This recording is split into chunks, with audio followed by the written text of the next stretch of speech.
మళ్ళీ జోకర్. మా నాయన ఫోన్ చేసా. హలో నేనా ఈ 4 దిన సంతకు వచ్చా నేనా కూరగాయలు కొంటున్నా. పాలకూరే 13 రాన్నమ్మ రండి. వంకాయలమ్మా వంకాయలు తాజా వంకాయలు ఇప్పుడు కొంచెం వగల వంకాయలు తింటే వగలవగలు చేస్తారు.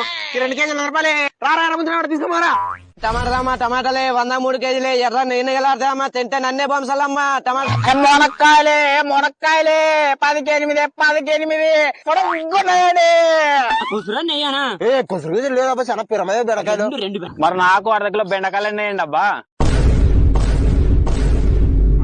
కొడక ఎగ్జామ్ రాస్తానని దుడ్లు ఇప్పించుకొని చేసే లంగ శాస్త్రం ఇది యాసిడ్.